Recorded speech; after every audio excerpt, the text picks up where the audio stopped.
He should be here any minute now, I muttered while tapping my fingers on the table. There was no way I was going to be ditched yet again. I barely had luck in the dating world, guys ditching me, the date being horrible, or any embarrassing incident. But this one felt different. Something about the mysterious stranger who asked me out intrigued me, even if the meeting place was an old, dimly lit bar that seemed to have been forgotten by time. As the clock ticked, I started to feel a growing unease. The low hum of conversation around me seemed to fade, and the shadows in the corners of the room deepened. I glanced at my phone. It was well past the time we agreed upon. Just as I began to consider leaving, the door creaked open, and in walked a figure cloaked in darkness. He had an air of mystery about him, and his features were shrouded in the dim light. The only thing visible was a fleeting smile as he approached. "I apologize for the delay," he said, his voice smooth and soothing. "I hope you haven't been waiting too long." I couldn't resist a smile, relieved that my date had finally arrived. We found a secluded corner and began chatting.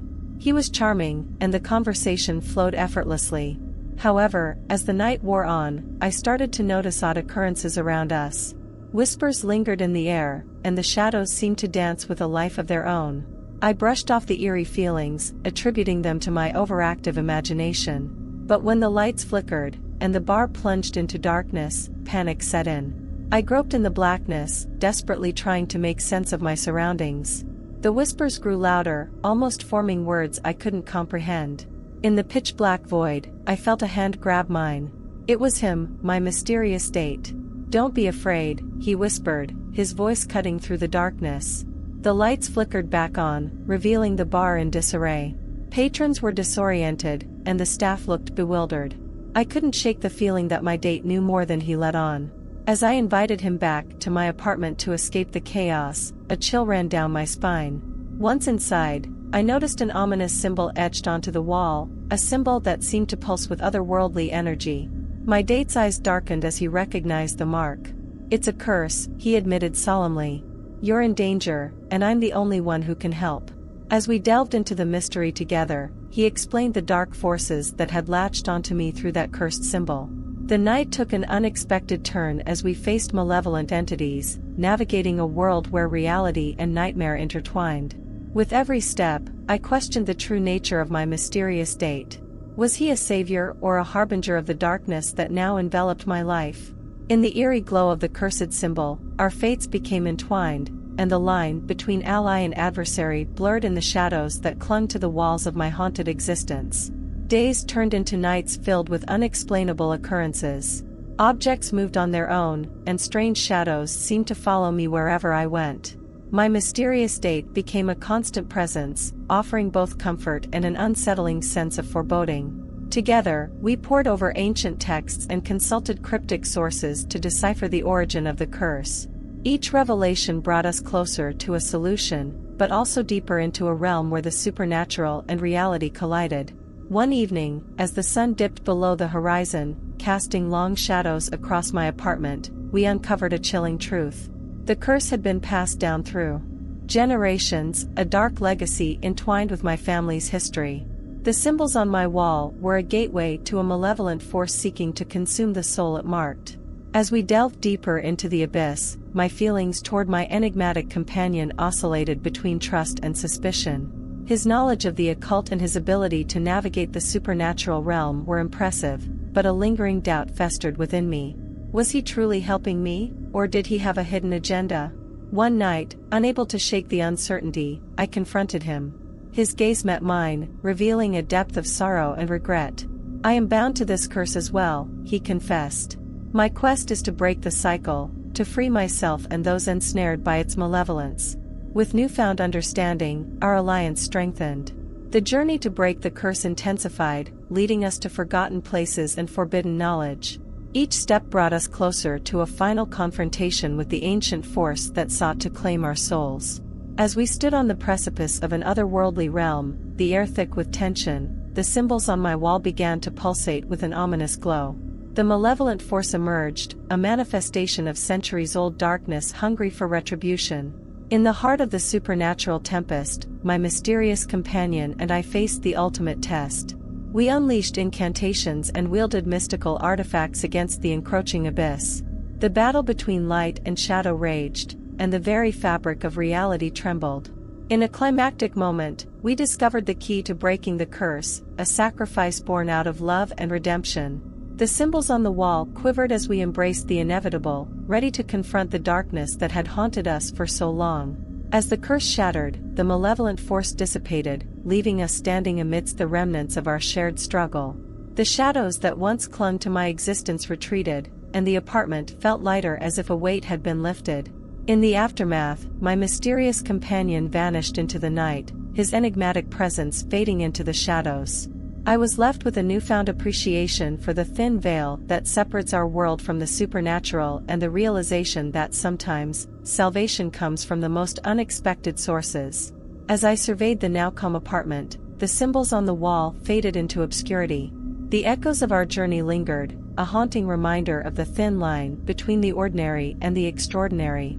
The dating world had led me down a path of unexpected horrors, but in the end, it was the mysterious stranger who became both my curse and my salvation in the dark tapestry of the unknown. Story 2. I walked towards the back gates of the bar for my night shift. My parents are still convinced that I am committing something interesting. However, my only desire for this job is to learn the tips and tricks of being a bartender. Little did I know that the dark secrets of this place would unfold with each passing night. The bar, a worn-down establishment with a history as murky as the drinks it served, had an eerie charm about it. The regulars whispered tales of its haunted past, rumors of a grave beneath the very floorboards we stood upon. Some said the bar was built on the resting place of a soul unwilling to find peace. As the night unfolded, I began to notice peculiar occurrences. Glasses rattled on their own, and chilling drafts swept through the empty spaces, despite the absence of any open windows. I dismissed these oddities, attributing them to the old building's creaks and quirks. One night, however, the paranormal activity escalated. Bottles flew off shelves, and the lights flickered in a rhythmic dance that seemed almost orchestrated. The temperature in the room plummeted, sending shivers down my spine. I couldn't ignore it any longer. Something was terribly wrong. Determined to unravel the mystery, I decided to hire a paranormal investigator. It was a move driven by both curiosity and a growing fear that the supernatural forces within the bar were anything but benign. The investigator, a seasoned expert in the occult, arrived with an air of skepticism that quickly transformed into unease as he stepped into the haunted establishment. The bar's atmosphere seemed to change in the investigator's presence. The air grew heavier, and an oppressive energy enveloped us. The investigator, unfazed, began his examination. He used an array of instruments to detect anomalies in the environment, and his expression became increasingly grave with each reading. The legends were right, he muttered, his voice barely audible over the unnatural creaks and groans of the building.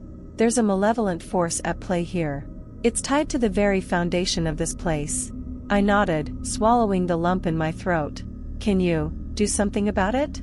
The investigator cast a serious glance in my direction. It won't be easy. We'll need to perform a cleansing ritual to appease the spirit. But be warned, these entities are often resistant to leaving the places they haunt. As the night progressed, the investigator uncovered the tragic tale of a restless soul buried beneath the bar. The grave, disturbed during the construction of the establishment, had given rise to a vengeful spirit seeking retribution. The investigator explained that the paranormal disturbances were likely a result of the spirit's anguish, trapped between the realms of the living and the dead. Your bar is built upon a grave, a sacred place disrupted by the construction, the investigator explained, his eyes fixed on the floor. The spirit seeks justice, and until it finds peace, these disturbances will continue. Armed with this knowledge, we embarked on a mission to appease the spirit. The investigator performed ancient rites and incantations, attempting to bring solace to the tormented soul.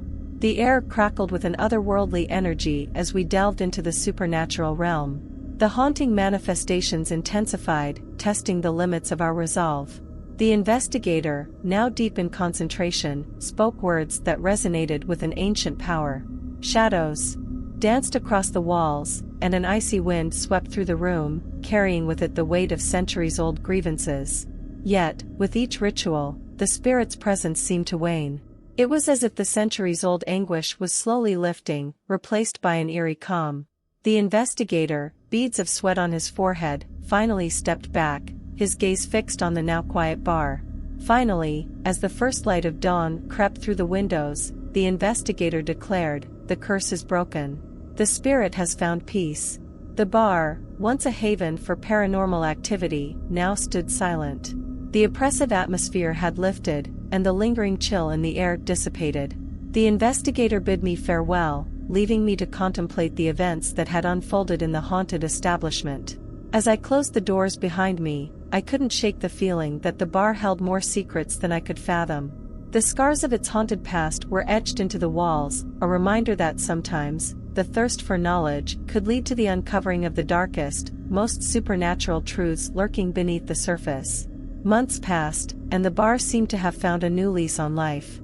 The regulars returned, the glasses clinked in lively toasts, and the haunted whispers of the past became mere echoes in the dimly lit corners. One evening, as I wiped down the counter, a regular sidled up to me, a curious glint in his eye. "Heard this place used to be haunted. Any truth to that?" I chuckled nervously, remembering the nights of paranormal disturbances. "Well, let's just say we've had our fair share of ghostly company. But it seems like they've found peace now." The regular raised an eyebrow. "Found peace, huh? How'd you manage that?" I hesitated before answering. "Let's just say, sometimes, you've got to confront the past to make way for the present." As the door swung shut behind the departing regular, I glanced around the bar. The memories of that haunted chapter lingered, but the eerie calm that now prevailed was a testament to the resilience of the living and the ability to confront the shadows of the past. The bar had transformed from a place of spectral unrest to one with a history that whispered only in the gentle hum of glasses and the laughter of the living. Story 3. "Come on," Ilana moaned out, trying to convince me to go on a girls' road trip. "No, I really don't have time right now. Plus, you have assignments piling up as well." I pointed a knowing finger at her from the laptop screen. "You cannot fail this class."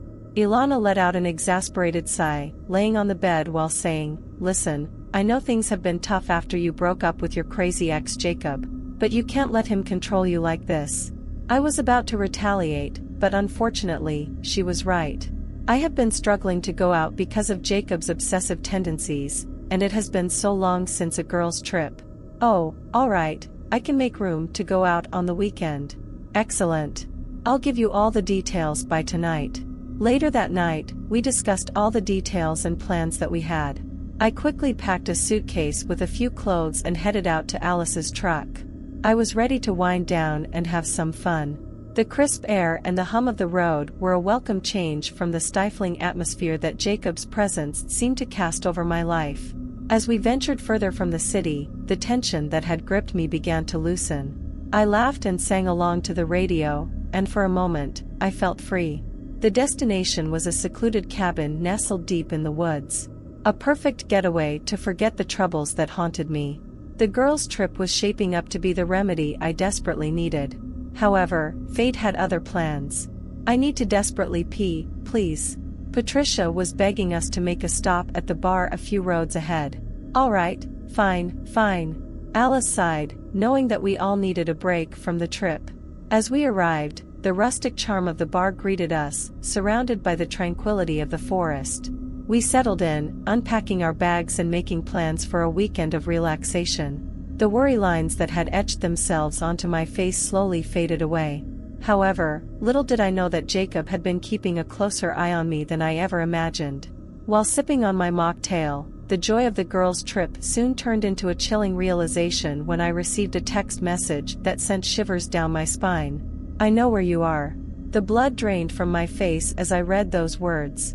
Panic set in, and I immediately shared the message with the others who disappeared around the bar. Fear clouded our excitement, and we decided to stay vigilant, keeping an eye out for any signs of Jacob's presence. Night fell, and we huddled together in the cabin, the only sound the crackling of the fireplace and the wind whispering through the trees.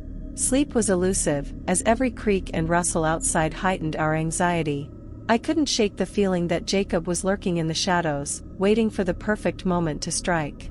The next day, as we cautiously explored the surroundings, the unease lingered. Ilana tried to reassure me, but the sense of being watched persisted. We decided to cut our trip short, packing our things with a speed born out of fear. As we loaded up the truck, a sudden chill swept through the air. I caught a glimpse of a figure in the distance, partially concealed by the dense foliage. My heart raced as recognition dawned. It was Jacob.